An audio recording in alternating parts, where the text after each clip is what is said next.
We go ahead and get started here. So good afternoon, everyone, and good morning to our friends on the West Coast. Welcome to our presentation today on how to improve recruitment and source more talent. Today we have a special guest from Verisk, a global data analytics and Forbes best employer. She's here to talk about Verisk's strategic internship program and share best practices for pipeline development. My name is Charles Summers. It is my pleasure to be serving as your moderator during this hour. If you want to get in touch with me about future webinar topics, Outmatch specific information, or if you'd like to speak with one of our many talent experts, feel free to reach out to me by email at csummers@outmatch.com, or you can go ahead and just chat in your comments as well. Outmatch provides predictive technologies to infuse data into your current hiring and development processes, helping organizations make the best possible decisions about their talent. We provide talent assessments, on-demand video interviewing through our recent acquisition of WePow, which we'll get into today, automated reference checking, culture analytics, and post-hire development tools like leadership simulations. These technologies work together to identify the right talent and develop them into future leaders at the world's most iconic brands like American Airlines, HCA, Walmart, La Quinta, Chili's, just to name a few. As Outmatch's capabilities continue to grow, we'd like you to grow with us. So when you have a chance, head over to the website, sign up for a webinar, or get a demo. You can sign up for a demo at outmatch.com/schedule a demo. As a thank you for attending today, you'll receive a free copy of our university recruiting playbook. This playbook provides tips on how to scout top talent, think like students, scale recruitment, and using technology, and more. Go ahead and look for an email from me, probably about 30 minutes after the webinar. I'll send that out in an email with some other materials for you. Also, please take a moment to follow us on LinkedIn, Facebook, and Twitter at OutmatchHCM. We're always posting the latest trends, best practices, and insights on hiring and talent management. We'd love to hear from you. You can also interact with us during the presentation using the questions queue in your GoToWebinar status window. Please feel free to ask questions, make comments, or share feedback. You can ask questions or leave comments on social media as well. Today's presentation will take approximately 30 minutes, and following that, we'll have some time set aside for audience questions. So feel free to put your questions in at any time. If we can work them in somewhere within the presentation, we'll do that. Otherwise, we'll get to them in the Q&A session towards the end of the presentation. So without further ado, I'd like to introduce our presenter for today, Felicia Fleitman. Felicia is the University Relations and Strategic Pipeline Lead at Verisk, a $2 billion global data analytics company. So at this time, I'd just like to hand it off to Felicia. Felicia, take it away. Awesome. Thank you so much, Charles, and nice to speak with all of you today. I look forward to getting to know you. To talk about what we're going to review, we'll start off with just a further introduction on me and Verisk.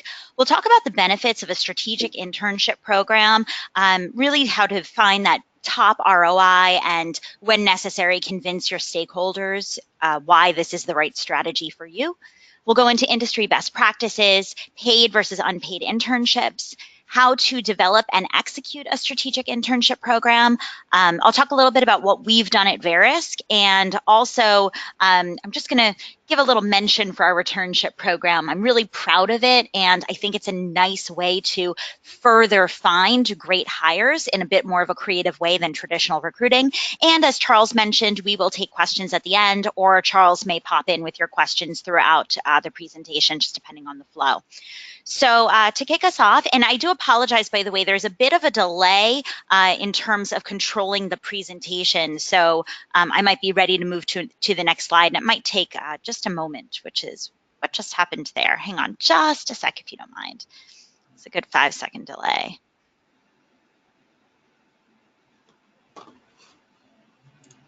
I went ahead and advanced it for you there. Awesome. Thank you so much. I think you may need to do that throughout. So first of all, a little bit about Verisk. So types of interns we hire. This summer, for summer 2019, we'll have about 100 interns across the globe. Now, we hire into all the traditional corporate functions that you'd think of, HR and marketing, but really the lion's share of our recruitment is in analytics. So it's our actuarial science as well as our data analysts. We're also having some weather analysts and meteorologists. Engineering, of course, is a huge field for us. We're actually doing quite a bit in AI right now. So in addition to summer internships, we also have PhD. We do have postdoc fellowships and also fellowships at the master's level. So we recruit a number of individuals. We have over 8,000 employees on our team across the globe. Most of them do have advanced degrees and professional certifications. We're in 30 different countries, and we're currently in the process of opening an office in Poland as well. And I'll actually be going to Poland next week to execute our entry-level hiring strategy, which is pretty cool. And it's a large part of our strategy to staff up our office. So just a little bit about my background. I started my career back in 2005 in big law. So when we think of those giant, large global law firms, and my job was to create and run summer associate programs. So I created relationships with the best law schools in the country, recruited those students to be with us during their 2L year. And then we would do a 12-week summer associate program where, frankly, I had this monster budget to do really cool things. We'd go to Shakespeare in the Park, and we would go to Broadway shows, and we would do cooking classes. But really, we focused on a strategic internship program as the lion's share of how we did our recruiting, and over 90% of our hires came from those summer associate programs. That was a really successful way to hire. It was the way the industry was doing it, so it was pretty easy to just plug and play. I did that for 6.5 years over 2 different law firms, and then I decided to switch gears. While I really enjoyed campus recruiting, I didn't feel like law was the right industry for me, and I wanted to see what else was out there from a recruiting perspective. And so I joined a boutique staffing agency focused on the food and beverage industry. It was called Force Brands. And what we did was work with high growth food and beverage brands like Pop Chips, Vita Coco, Kind Bar, Saint Germain, LeBlanc, and we placed out all of their C-level teams.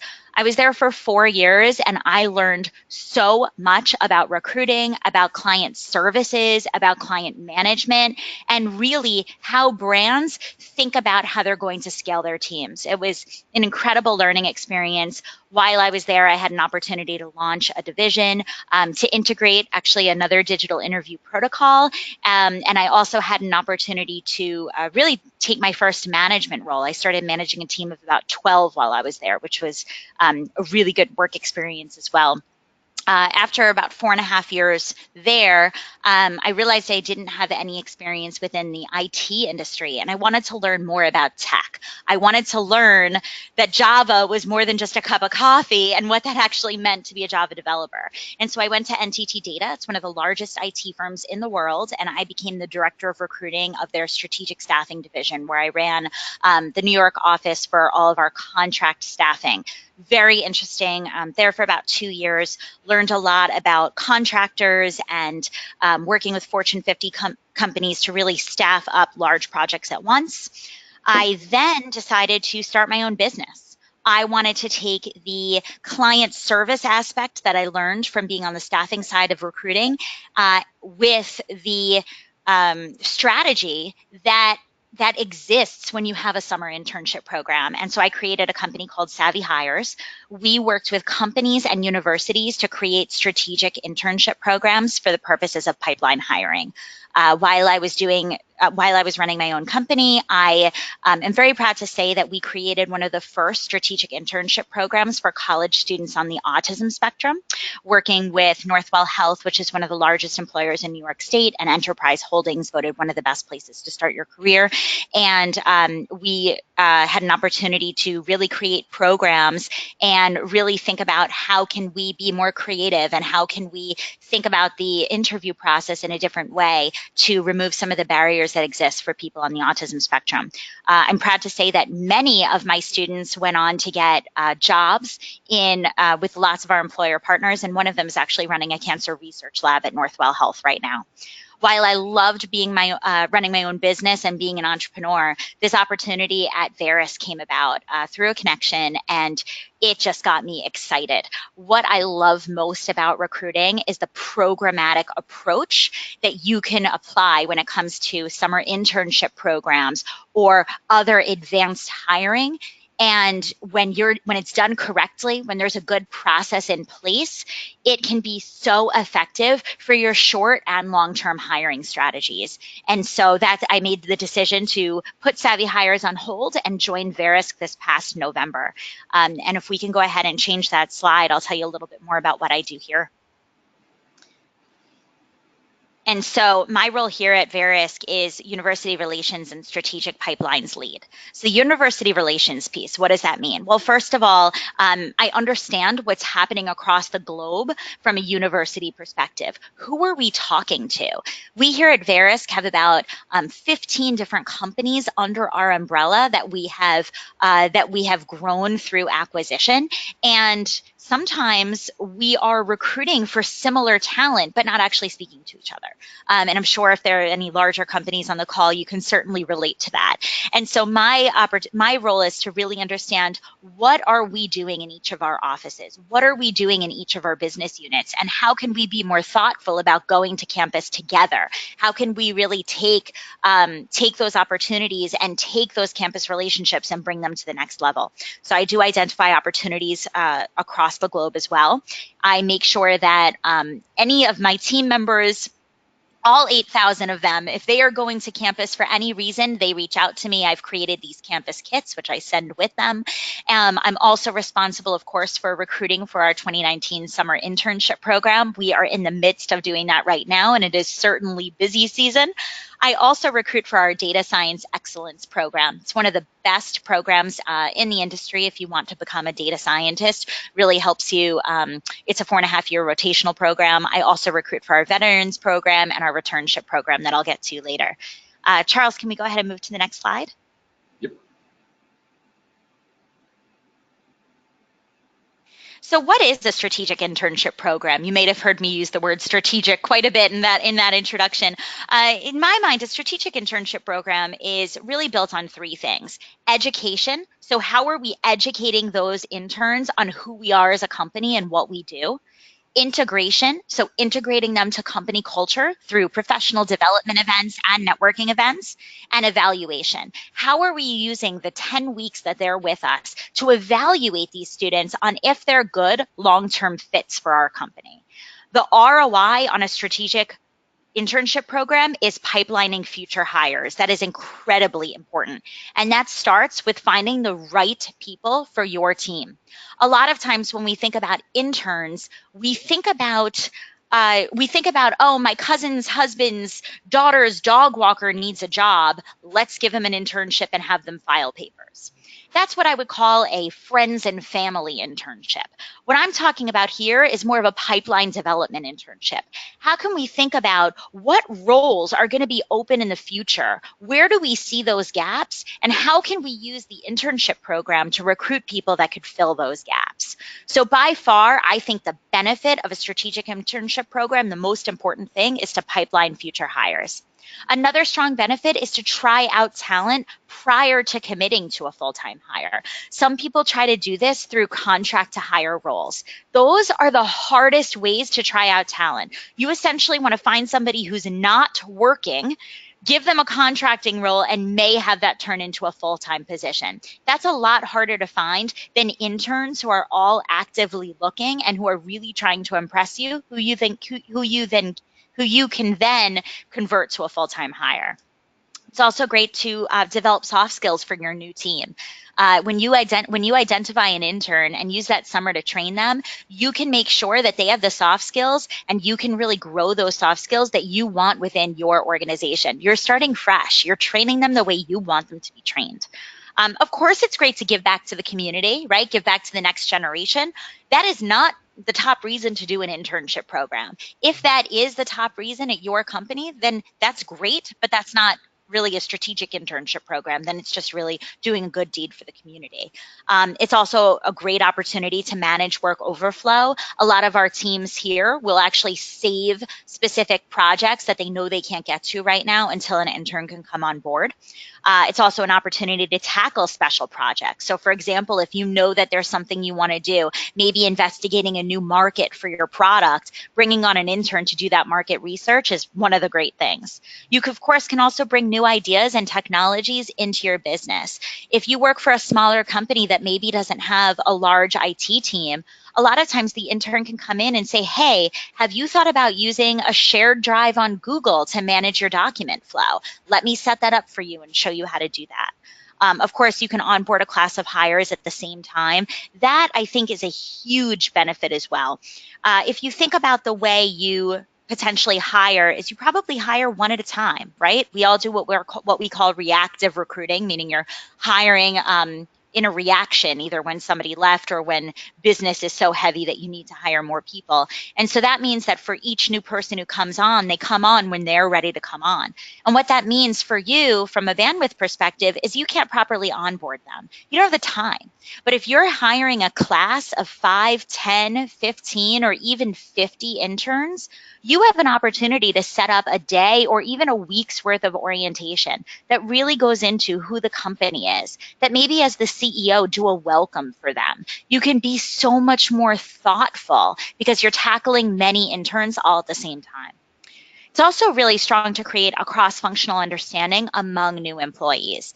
If you have these interns here and then they graduate the following year and you onboard them, 3 years from now, they're mid-level employees. And now you're in a situation where they went through an internship summer with people in different groups and different departments, but they're still friends. And so they're talking about work, and then they realize, wait a second, you're working on that project. My team can help you by doing this. And now you've created a cross-functional team that's truly comfortable working together and highly collaborative.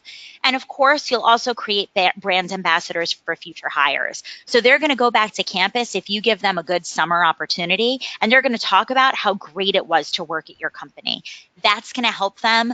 That's going to help you attract more futures in the future.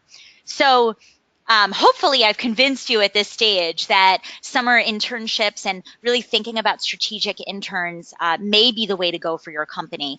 But those are some of the softer things, right? We can do this, we will do this, it's better than what we're doing.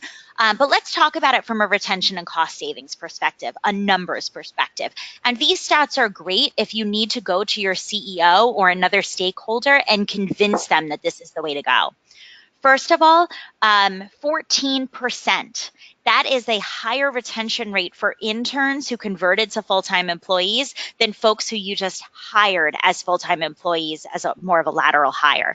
That intern is 14% more likely to stay long-term than that experienced hire. And that's because just like you tried them out in advance, they tried you out in advance. They got to know that company culture. They got to know all of the people before they joined full-time to make sure it's the right fit for them.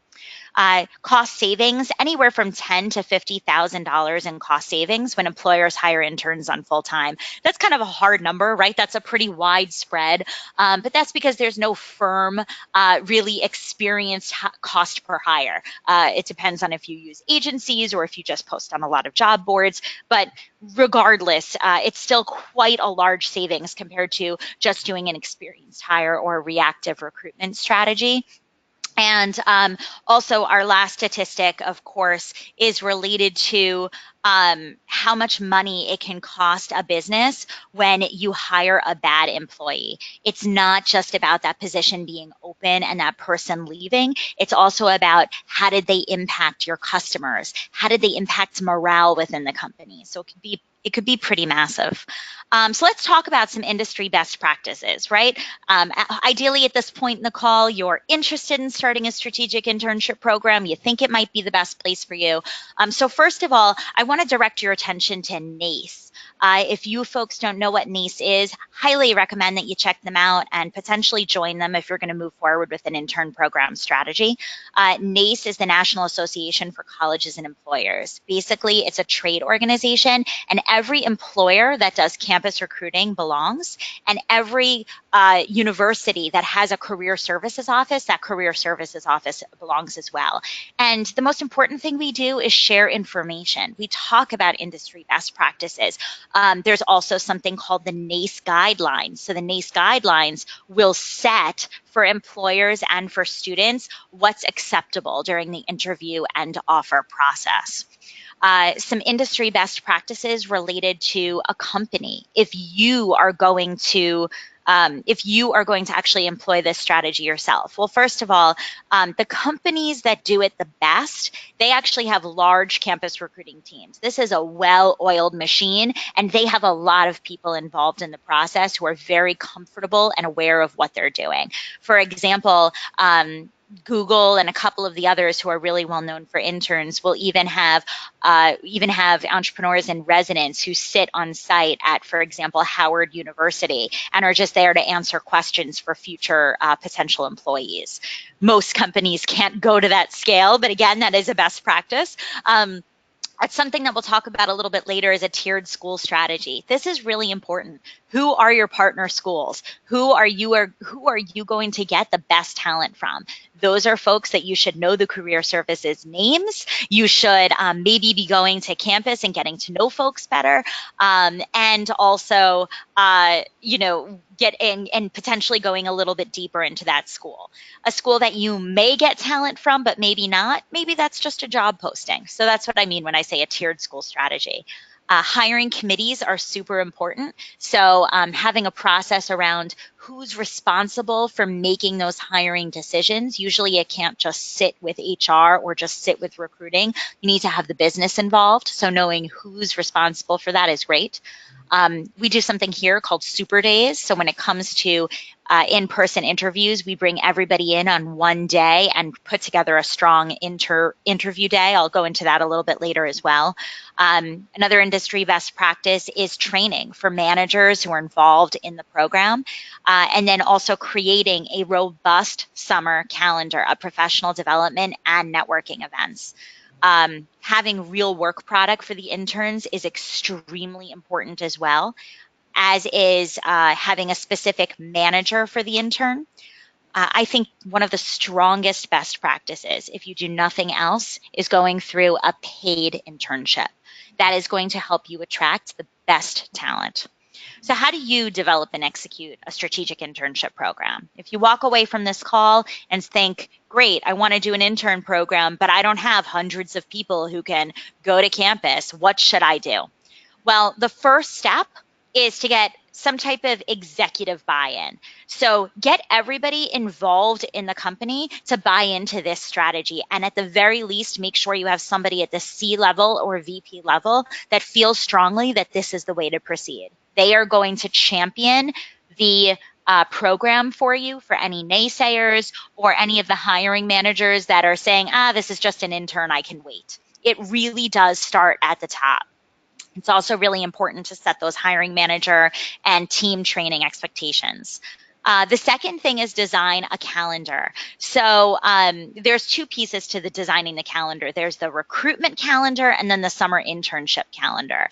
So for the recruitment calendar, you work backwards. If you know that you want your program to start June 3rd, which is when our program starts here at Verisk, I'm going to work backwards and say, okay, well, that means that I have to think about onboarding all of these folks and getting them into the system in May. I'd really like to have offers accepted by April 30. If I want offers accepted by April 30, that means that I need to extend offers by April 15. If I'm extending offers by April 15, that means I really need to have manager selections by April 8.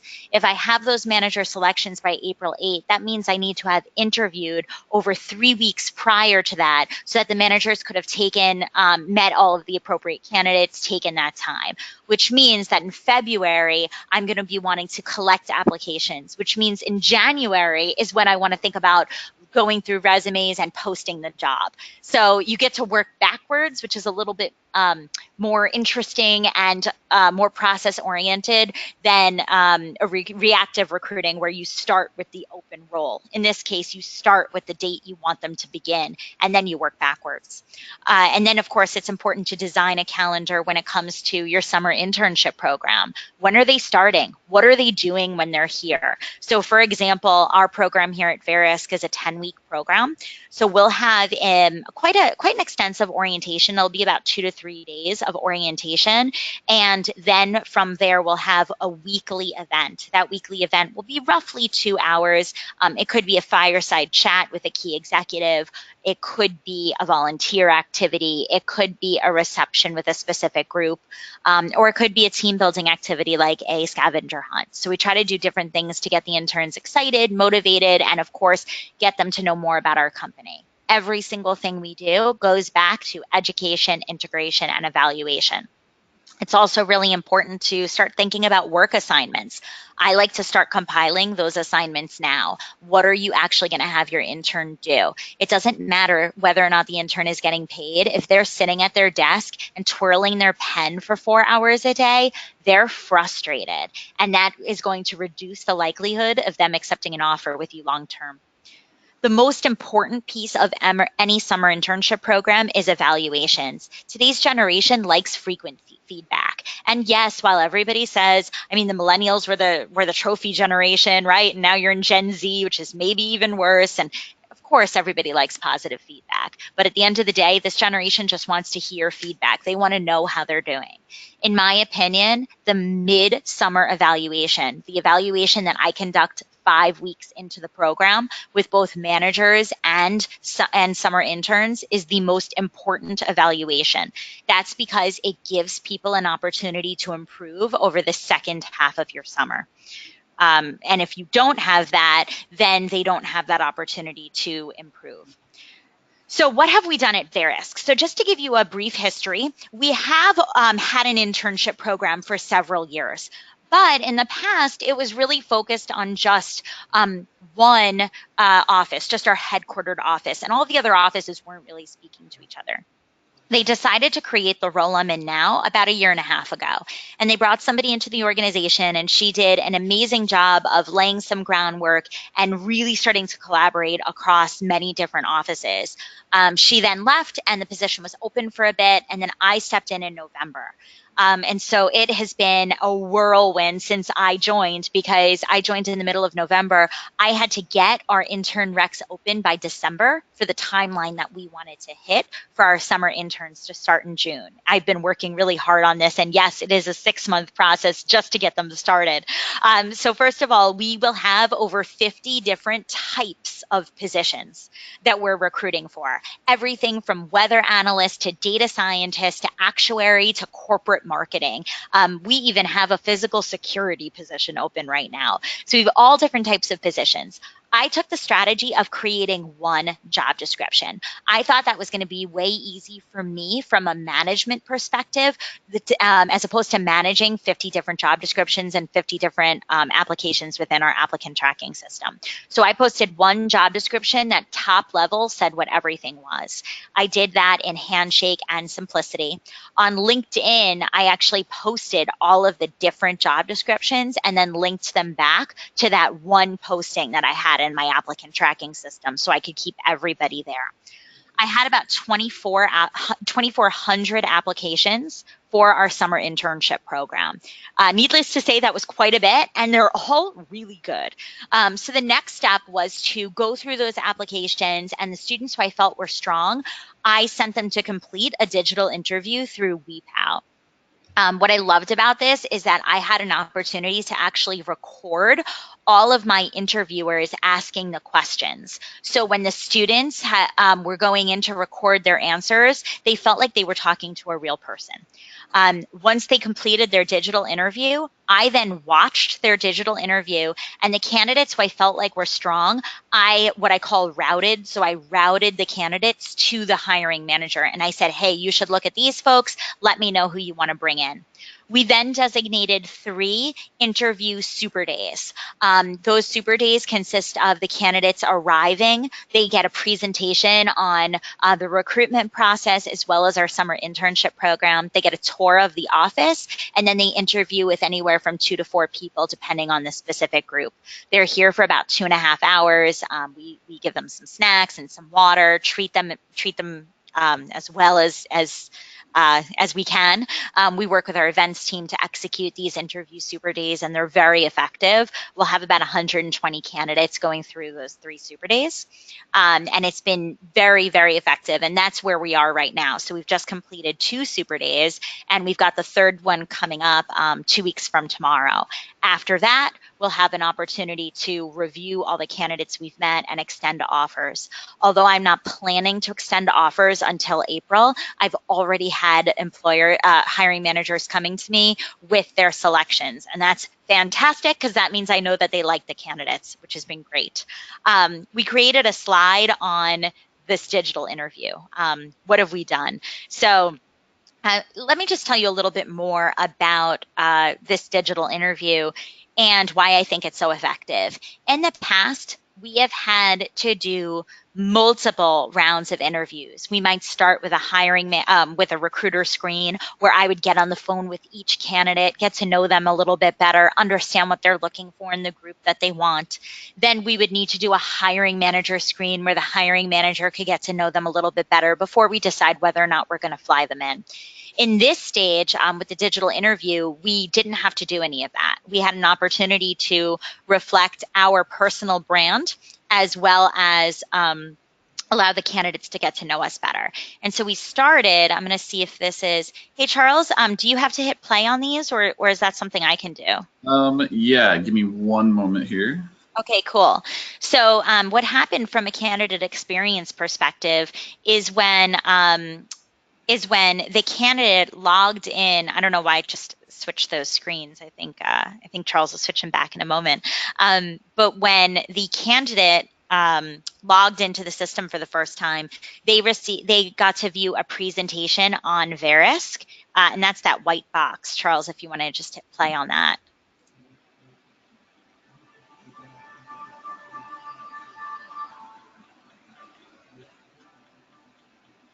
At Verisk, the breadth and scope of the work we do every day impacts the world in important and meaningful ways. We help communities and governments recover from natural and man-made catastrophes. Our insights and we can hit pause. I'm not going to put everybody through our Verisk promotional video, but for a student who's getting ready to interview with us, this was a really effective way for them to get started. After watching that video, they had a short form to fill out that I was able to customize to suit my needs. So in that form, I learned a little bit more about what specific role they were interested in, confirmed that they were available over the summer, that they were legally authorized to work with us over the summer. They then got a video from me. I am that woman in pink. It's, I must admit, maybe a slightly embarrassing video amongst peers, but I think for the interns, it really made them feel comfortable with the process. And Charles, go ahead and hit play on that one. Okay.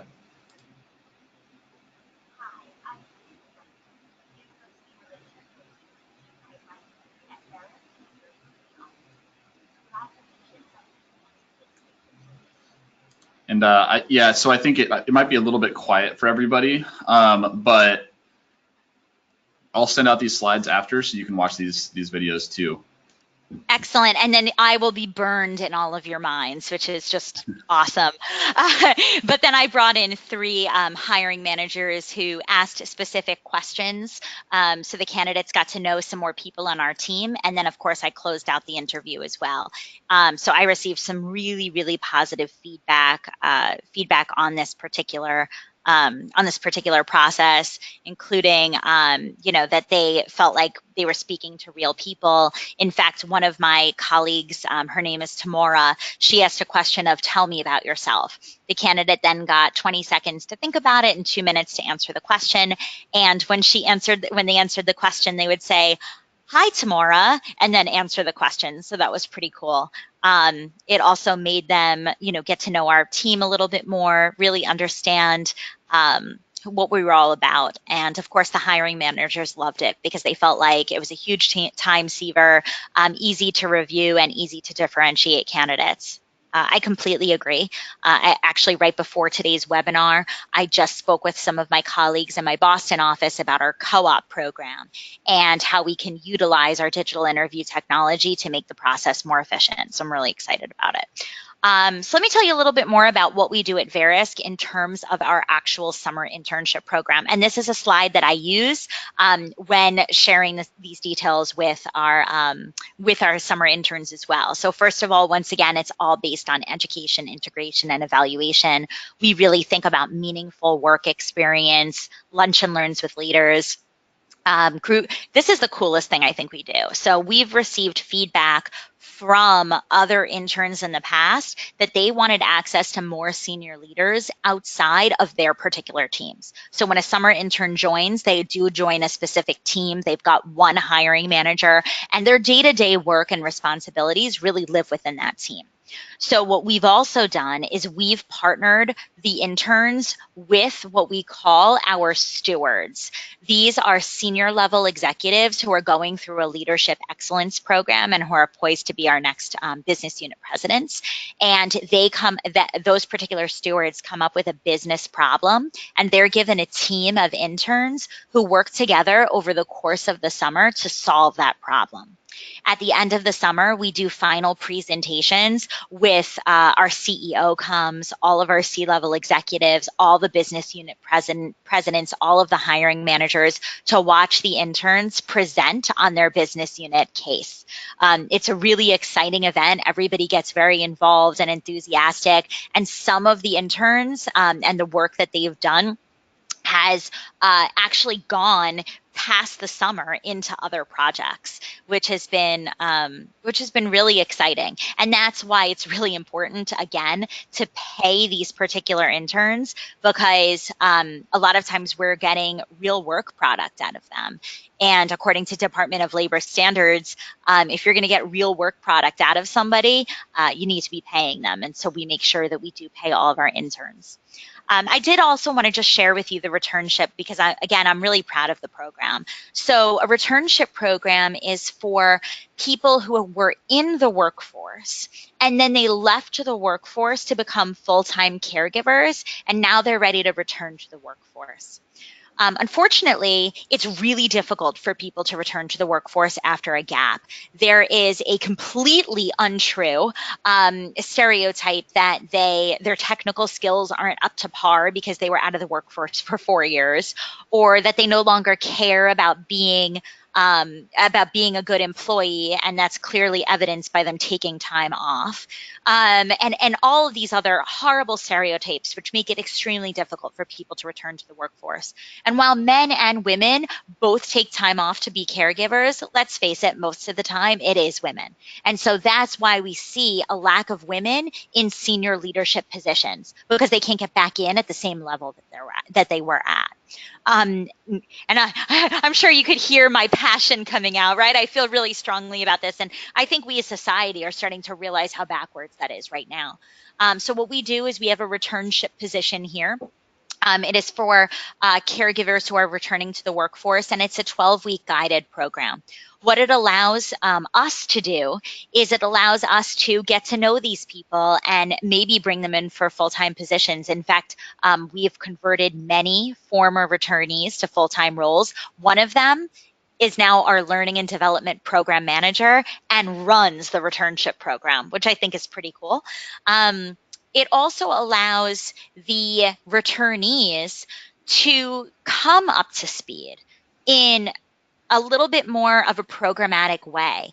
If they don't know Excel, we can give them some extra training so that they do understand it. If this is the first time that they have been away from a child or an elderly parent before, they have somebody sitting next to them who's been through the same thing, who's experiencing those same challenges. For example, I just spoke with one of our returnees this morning, and she's now allowed to work from home once a week.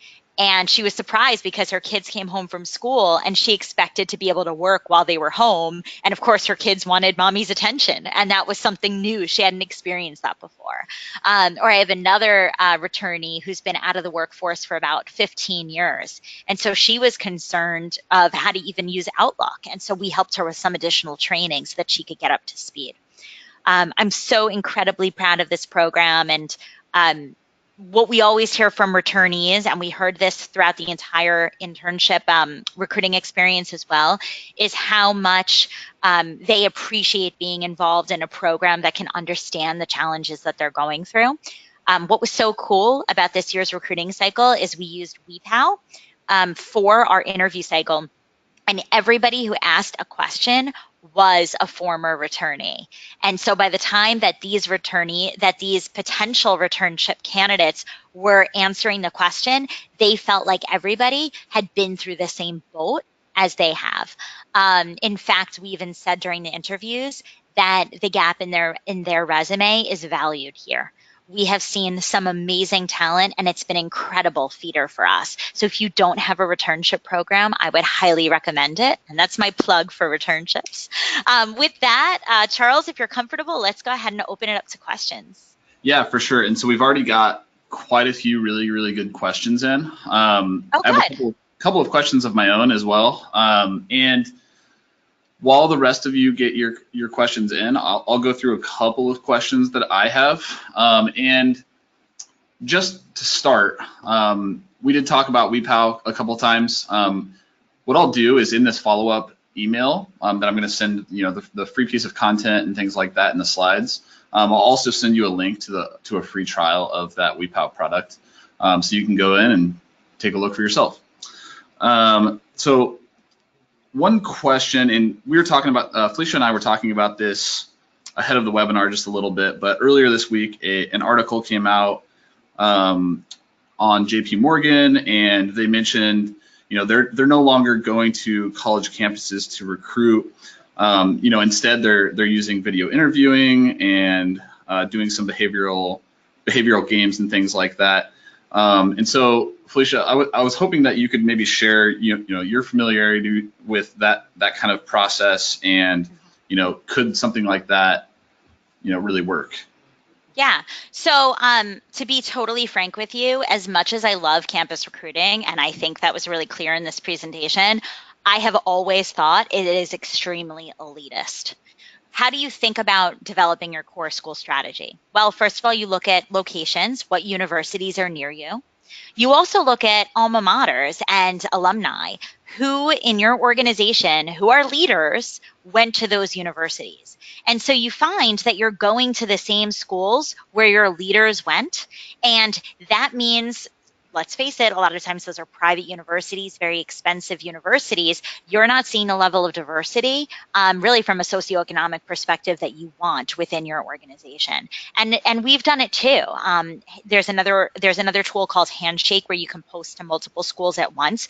That's helped us in terms of at least expanding to many different schools with the click of a button in terms of outreach. But how do you even think about the schools that might not be on Handshake? For example, we had one candidate who came in. He was actually a referral, but he goes to a local community college. I would not have posted the job at the community college simply because it's not on my radar. We go to other schools. We go to higher technical schools. You know what? He is most likely getting a job here because he was that good. And he's somebody who we may not have seen. So the more that you can think about how to diversify the schools that you attend, the more you're going to see more diversity in your company. I also love the idea of creating more brain-based games and taking the subjectivity out of interviews. As I mentioned earlier, I've done a lot of work in the neurodiversity space. That's for people who have self-disclosed as being on the autism spectrum. And over 90% of people on the autism spectrum are unemployed or underemployed. That has nothing to do with the capability that they have to actually bring value to the workplace. What it does have to do is the fact that interviews are extremely subjective, and there are a very few number of interviewers who are properly trained to actually be objective during an interview. And what happens, especially for somebody on the autism spectrum, is that if they're required to be very social and likable during an interview, that's a really hard thing to do, especially when so much communication is nonverbal. And so the more that you can be objective, brain-based games, diversify your college recruitment strategy and who you're reaching out to from a campus perspective, the better able you are to find diverse, quality talent. Thank you. So I've got a question here. I'm going to turn to the audience. I have a couple of other questions, but I'll put those on hold so we can get to the audience questions here. And I've got a question here. First, a comment, Felicia. I'm your biggest fan. So I'll start with that. And what? I think that was the plant. What would your recommendation be for companies who don't take on a lot of interns during a semester, maybe one or two? In your opinion, do you feel the internship could still be effective? And can you discuss internship versus fellowship? Sure. Oh my gosh. Okay. So first of all, any number of interns is effective. Whether you have one intern or 100 interns, I would still recommend having a calendar or a plan in place. So even if you only have one or two interns, really think about, okay, they're here during the semester. What does their calendar look like? Are we touching them in some way weekly? That could be as simple as every Monday, you are sending them an article or just a friendly check-in. Hey, how's everything going? Maybe every other week, depending on how many hours per week they're there.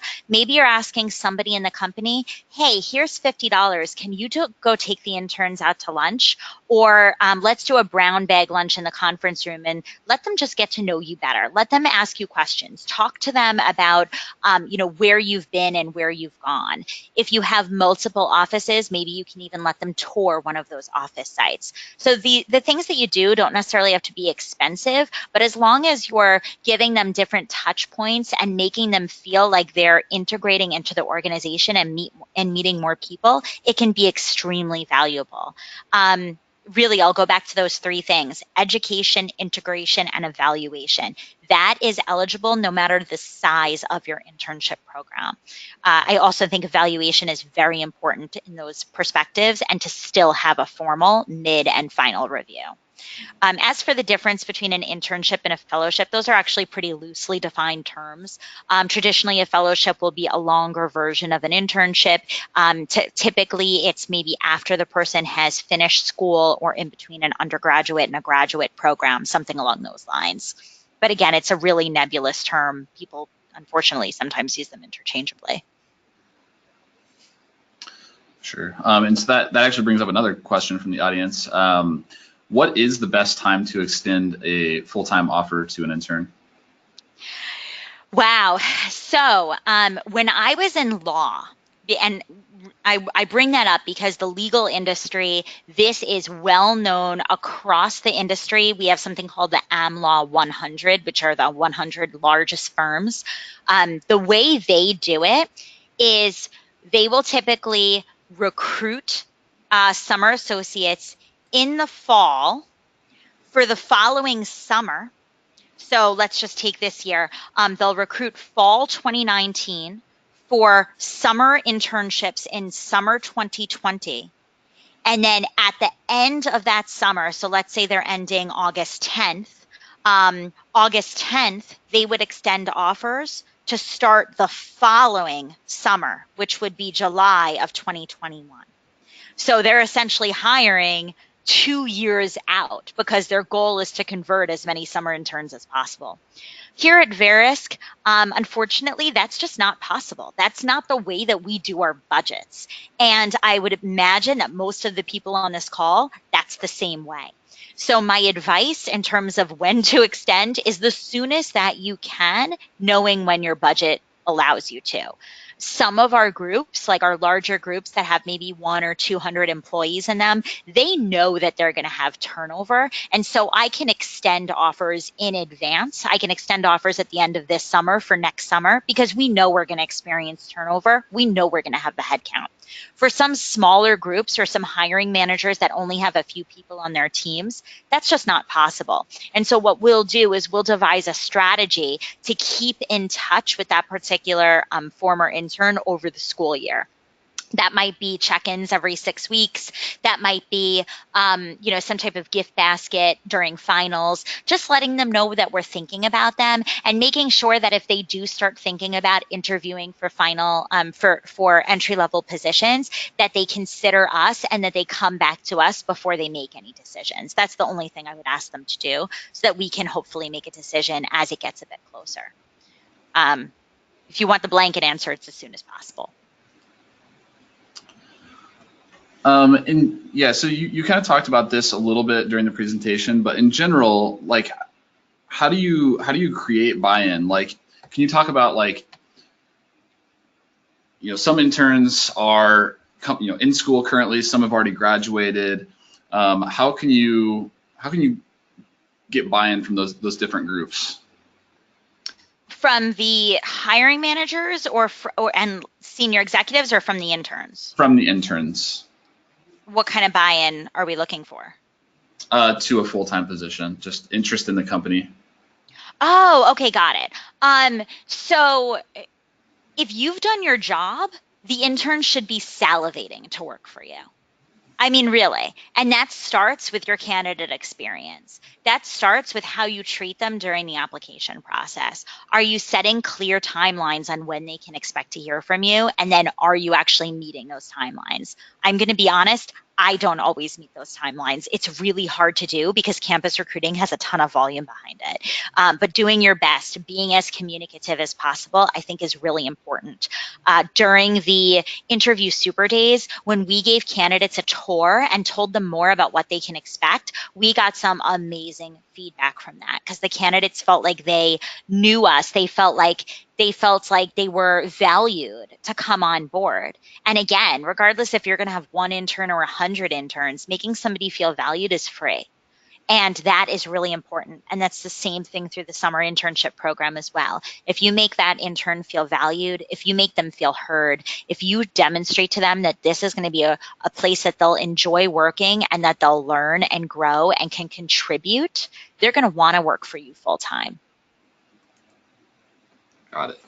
I've got a couple more specific questions. So you mentioned a stat earlier, 14% higher turnover. Can you talk about the differences across different industries that you're seeing? Like, is it higher than 14%? Yeah. Lower than something? Mm-hmm. Some differences. Mm-hmm. So I can't give you a specific number for a specific industry. That's sort of an industry average.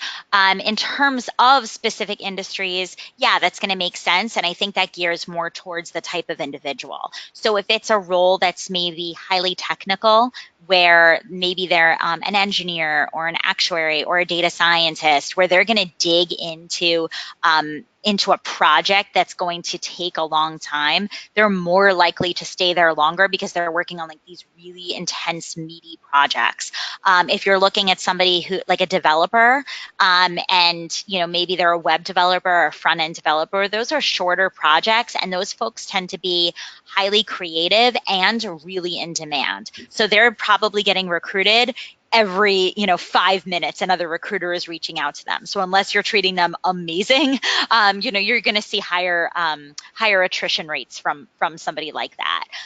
You're also going to see higher attrition in a sales role than you would from something that might require more advanced degrees. Again, just due to the nature of the work and really compensation wise, if it's a commission plan versus a base salary. So it depends on so many different factors. I think that's hard to say.